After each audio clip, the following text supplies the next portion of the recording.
Hoje o Café Camaz é com o nosso amigo Juan do Cartório Nardi. Então, eu falo do primeiro tabelionato de Indaial, sou escrevente substituto lá, e vamos tentar tirar algumas dúvidas do pessoal sobre escritura, como funciona e o que vocês precisam para poder, né, trabalhar com o cartório. Legal.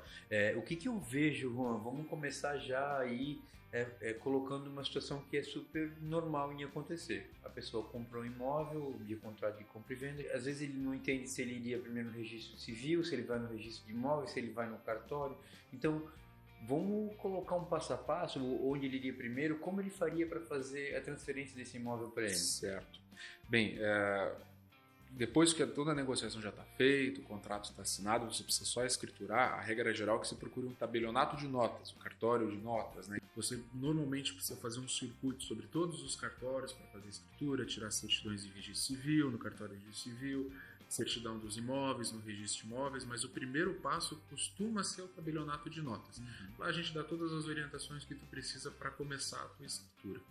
Legal. Falando um pouco agora sobre os documentos que a gente precisa para fazer, né, essa escritura pública. Eu acho que é legal a gente pontuar até para ter uma prévia disso tudo. É legal a gente pontuar que existe a documentação obrigatória para você conseguir transferir o terreno e existe uma documentação que é interessante você já tirar antes de fazer a negociação com a pessoa, né?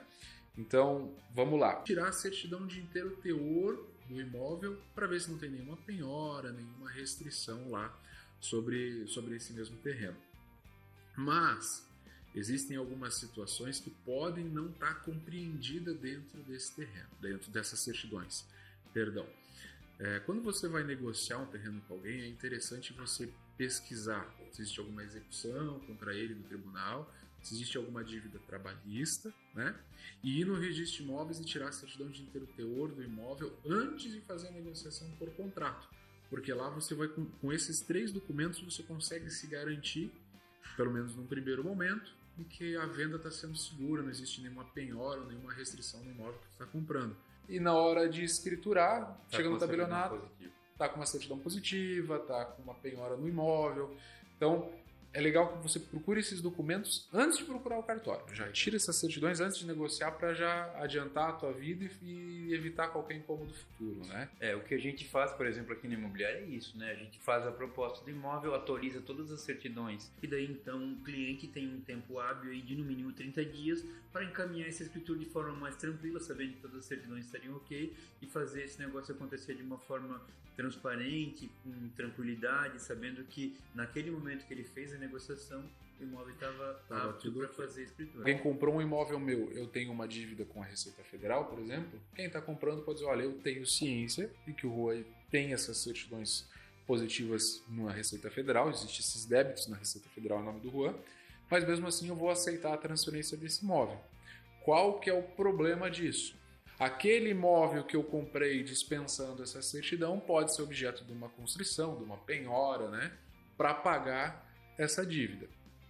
E essa questão do lapso temporal que tu falou é importante não só do contrato para a escritura, mas da escritura para o registro. Justo. Então, além dessa situação de acontecer de chegar na hora de escriturar o imóvel está penhorado, também não são raras as situações em que a pessoa faz a escritura, deixa para registrar depois de muito tempo e na hora que vai registrar tem uma penhora, algum problema na matrícula. Você pode até entrar com uma ação dentro da ação judicial que penhorou o imóvel. Se você provar que focinho de porco não é tomada, tu vai se incomodar um monte e tem um gasto que não precisaria ter. Então o interessante fez a negociação, tirou as certidões no contrato de compra e venda, já encaminha a escritura, terminou a escritura, já dá entrada no registro que você tem a garantia que você não vai se incomodar. Vamos falar um pouco sobre os custos com uma escritura, Juan. Então a gente sabe que obviamente a gente vai ter o custo para lavrar essa escritura, que seria no cartório, vai ter o custo com registro, que também seria outra situação, mas a gente tem algumas taxas, dentre elas ITCMD, ITBI. Acho que seria legal a gente colocar para quem cabe, de que forma que pode ser paga e qual que é a finalidade dela em cada situação. Bacana. Bem, regra geral, existem 2 impostos. Na verdade, existem só 2 impostos que são cobrados pela transmissão de bens imóveis, né? O ITBI e o ITCMD. O ITBI acontece quando a transmissão é onerosa, ou seja, quando há uma compra e venda. O David tem oferecido um terreno, eu paguei ele por esse terreno. Aí, quando a transmissão é onerosa, existe o ITBI. O ITBI tem as suas alíquotas dependendo de cada município, se eu não me engano varia de 1 até 5 ou 6%, mas a regra geral são 2% sobre o valor do imóvel. Tá? Em Dayal, por exemplo, são 2%. Então, eu negociei um imóvel sobre R$100 mil, R$2.000 vai ser só o ITBI do município. Em Dayal, confere parcelamento, isso ali sem juros, sem correção, então esses R$2.000 podem ser em até 12 parcelas. Tem o valor mínimo da parcela, que se eu não me engano são R$100, eu não vou te dar certeza agora, mas pode ser parcelado. Só o registro dessa escritura vai ficar condicionado à quitação integral desse parcelamento, né? Ou pelo menos ele está em dia durante o período de parcelamento, né? E você tem também o ITCMD, que ele acontece quando a transmissão é gratuita. Regra geral, doação. Um filho está doando para o pai, o pai está doando para o filho, e você não vai recolher o ITBI, então você vai recolher o ITCMD.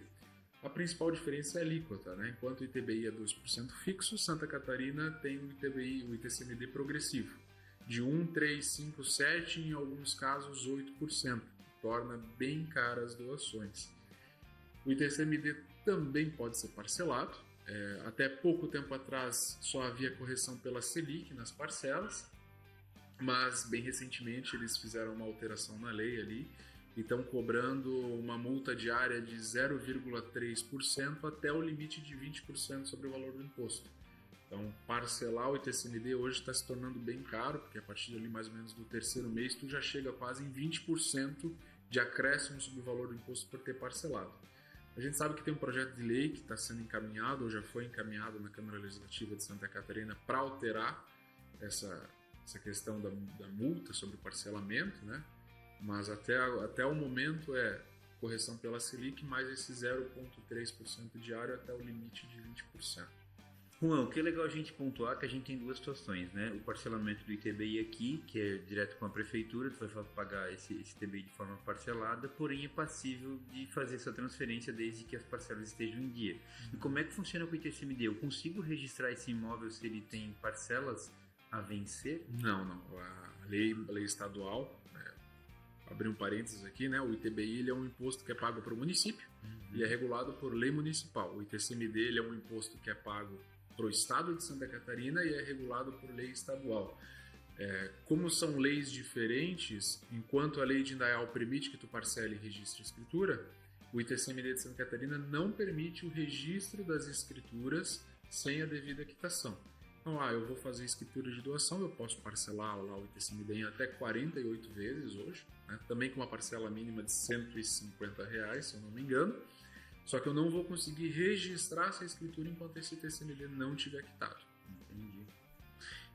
Uma outra curiosidade aqui, que às vezes nos acontece durante uma negociação ou algum cliente nos procura, é assim, né? Alguém tem um patrimônio grande, não fez não se programou durante vida para fazer um usufruto ou algo nesse sentido, o gestor da família vem a faltar, que é quem geralmente organizava toda essa situação, e a família não está preparada financeiramente para arcar com os custos do inventário para deixar tudo isso regularizado. A dúvida é, pode-se vender um imóvel que está sendo inventariado antes de finalizar esse registro da escritura? Como é que seria esse imóvel que possui inventário para venda? De que forma jurídica se vê essa situação? Certo. Bem, existem duas situações com relação a imóveis vendidos em inventário, né? Acho que a primeira mais fácil que a gente pode lidar aconteceu durante uma negociação da pessoa ter vendido por contrato, assinou o contrato, reconheceu firma, está tudo certo, mas antes de assinar a escritura a pessoa acabou vindo a óbito. Nessa situação não é preciso fazer um inventário do terreno. Vai ser nomeado um responsável para terminar essa transferência iniciada pelo falecido em vida, né? Chama-se inventariante. É até uma inovação bem recente do novo Código de Normas de Santa Catarina, que antigamente você precisava de um alvará judicial, onde você comprovava para o juiz que a negociação ocorreu em vida, que o falecido já tinha vendido antes da morte, para ele autorizar a fazer a escritura. Hoje não é mais preciso alvará judicial, você só vai com o contrato até o cartório.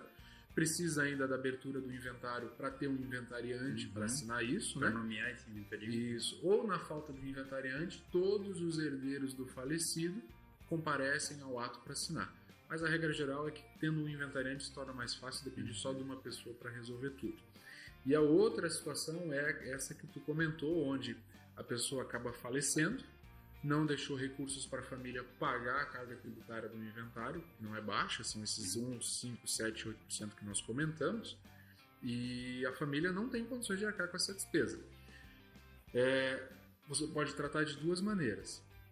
Santa Catarina também, no novo Código de Normas, trouxe a possibilidade de você fazer a venda de bens para levantamento de valores e finalização do inventário. Ou seja, a família vai separar um determinado bem para poder ser vendido no curso do inventário e o produto dessa venda, o valor da venda desse imóvel, vai ser separado pelo inventariante para poder pagar as despesas e finalizar o inventário.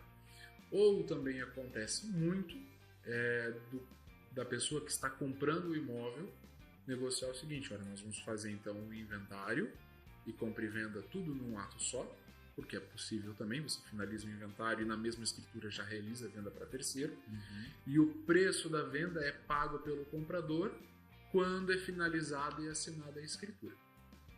Você pode optar por essas duas formas, né? Fica a critério de quem está comprando optar por qual delas prefere seguir, mas eu vou dizer que, como é muito recente ainda essa questão de venda de bens para levantar valores para pagar um inventário, é recente mesmo, costuma-se fazer essa segunda opção, que é o vendedor o comprador arca com todas as despesas do inventário, e quando o inventário e a escritura estão prontas, ele desconta esse valor que ele adiantou com as custas do inventário do preço da compra do imóvel. Ele faz tudo num ato, né? Isso, então o imóvel custa 100 mil, eles gastaram 10 para fazer o inventário, ele vai adiantar esses 10 como sinal para pagar as despesas do inventário e paga os 90 no final. Hoje o Café Camaz é com o nosso amigo Juan do Cartório Nardi. Então eu falo do primeiro tabelionato de Indaial, sou escrevente substituto lá, e vamos tentar tirar algumas dúvidas do pessoal sobre escritura, como funciona e o que vocês precisam para poder, né, trabalhar com o cartório. Legal. O que eu vejo, Juan? Vamos começar já aí colocando uma situação que é super normal em acontecer. A pessoa compra um imóvel, de contrato de compra e venda, às vezes ele não entende se ele iria primeiro no registro civil, se ele vai no registro de imóveis, se ele vai no cartório. Então, vamos colocar um passo a passo, onde ele iria primeiro, como ele faria para fazer a transferência desse imóvel para ele. Certo. Bem, depois que toda a negociação já está feita, o contrato está assinado, você precisa só escriturar. A regra geral é que você procure um tabelionato de notas, um cartório de notas, né? Você normalmente precisa fazer um circuito sobre todos os cartórios para fazer escritura, tirar certidões em registro civil, no cartório de registro civil, certidão dos imóveis, no registro de imóveis, mas o primeiro passo costuma ser o tabelionato de notas. Lá a gente dá todas as orientações que tu precisa para começar a tua escritura. Legal. Falando um pouco agora sobre os documentos que a gente precisa para fazer, né, essa escritura pública. Eu acho que é legal a gente pontuar até para ter uma prévia disso tudo. É legal a gente pontuar que existe a documentação obrigatória para você conseguir transferir o terreno e existe uma documentação que é interessante você já tirar antes de fazer a negociação com a pessoa, né? Então, vamos lá. Tirar a certidão de inteiro teor do imóvel para ver se não tem nenhuma penhora, nenhuma restrição lá sobre esse mesmo terreno. Mas existem algumas situações que podem não estar compreendidas dentro desse terreno, dentro dessas certidões. Perdão. Quando você vai negociar um terreno com alguém, é interessante você pesquisar se existe alguma execução contra ele no tribunal, se existe alguma dívida trabalhista, né? E ir no registro de imóveis e tirar a certidão de inteiro teor do imóvel antes de fazer a negociação por contrato. Porque lá você vai, com esses 3 documentos, você consegue se garantir, pelo menos num primeiro momento, de que a venda está sendo segura, não existe nenhuma penhora, nenhuma restrição no imóvel que você está comprando. E na hora de escriturar, chega no tabelionato, está com uma certidão positiva, está com uma penhora no imóvel.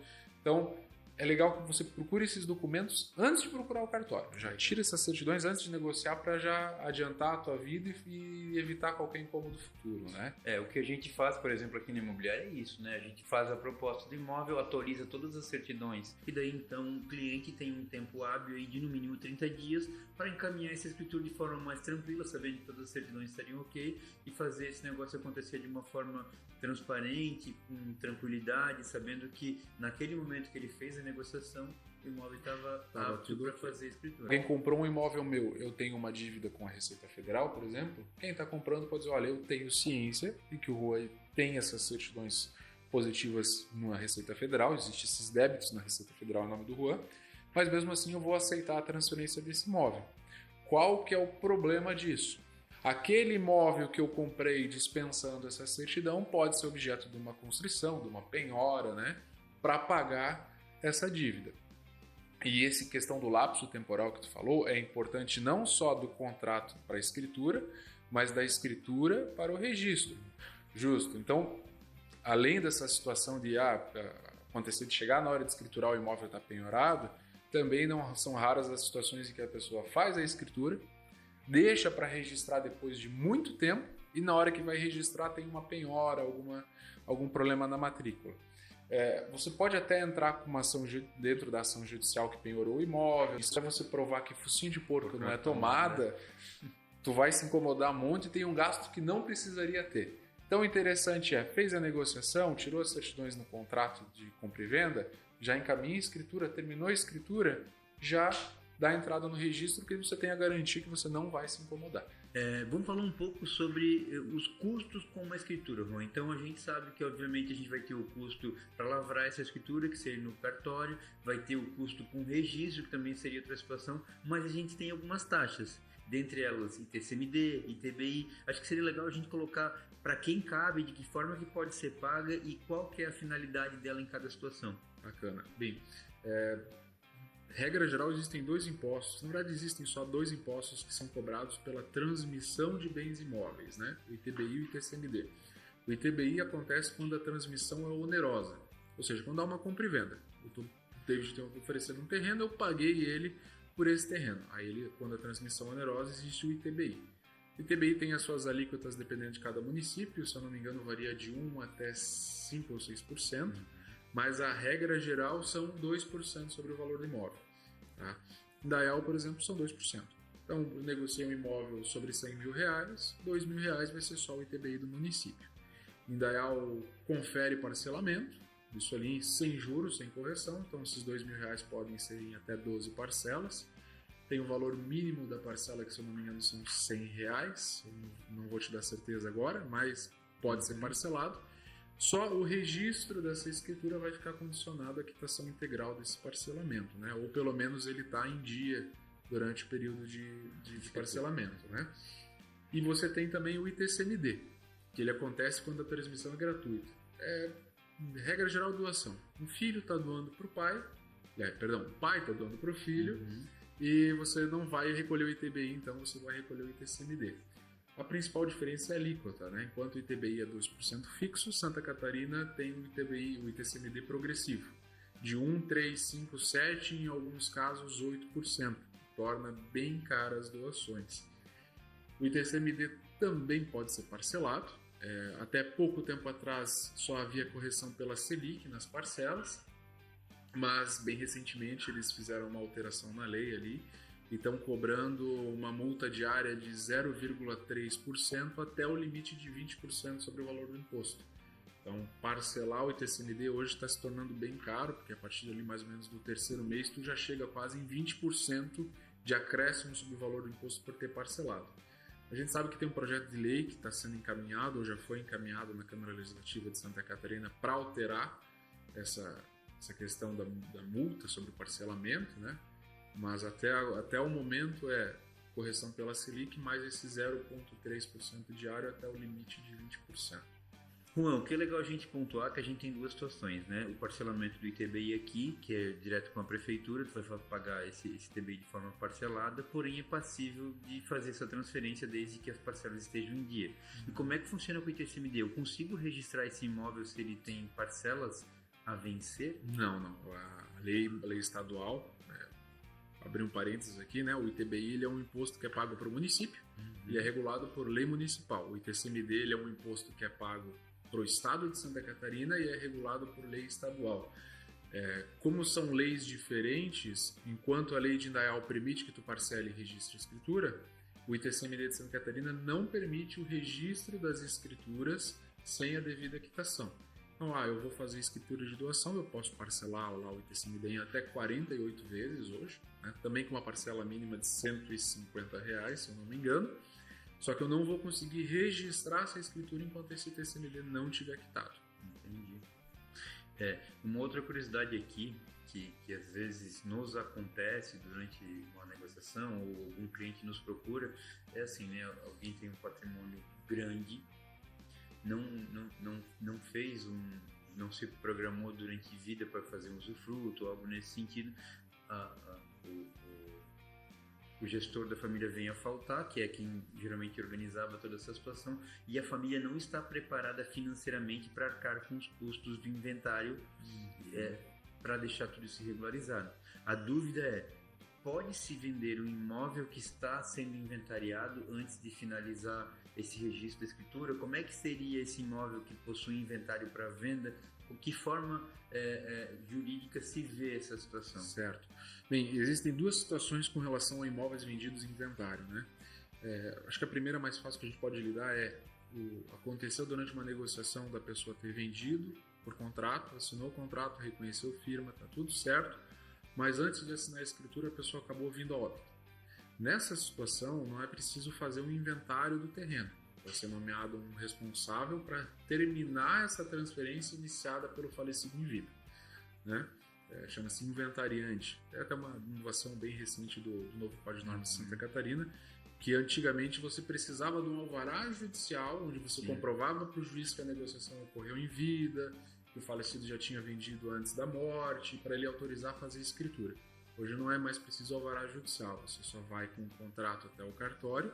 Precisa ainda da abertura do inventário para ter um inventariante para assinar isso, né? Para nomear esse inventariante. Isso. Ou, na falta de inventariante, todos os herdeiros do falecido comparecem ao ato para assinar. Mas a regra geral é que, tendo um inventariante, se torna mais fácil, depende só de uma pessoa para resolver tudo.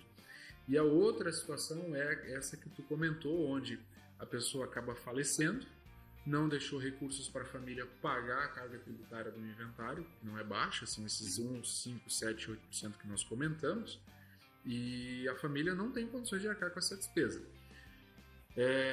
Você pode tratar de duas maneiras. Santa Catarina também, no novo Código de Normas, trouxe a possibilidade de você fazer a venda de bens para levantamento de valores e finalização do inventário, ou seja, a família vai separar um determinado bem para poder ser vendido no curso do inventário, e o produto dessa venda, o valor da venda desse imóvel, vai ser separado pelo inventariante para poder pagar as despesas e finalizar o inventário.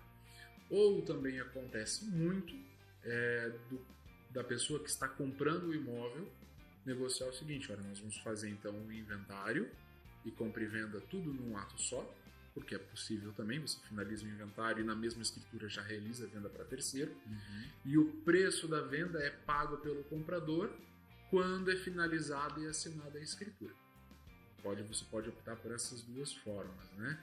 Fica a critério de quem está comprando optar por qual delas prefere seguir, mas eu vou dizer que, como é muito recente ainda essa questão de venda de bens para levantar valores para pagar um inventário, é recente mesmo, costuma-se fazer essa segunda opção, que é o vendedor o comprador arca com todas as despesas do inventário, e quando o inventário e a escritura estão prontas, ele desconta esse valor que ele adiantou com as custas do inventário do preço da compra do imóvel. Ele faz tudo num ato, né? Isso. Então, o imóvel custa 100 mil, eles gastaram 10 para fazer o inventário, ele vai adiantar esses 10 como sinal para pagar as despesas do inventário e paga os 90 no final.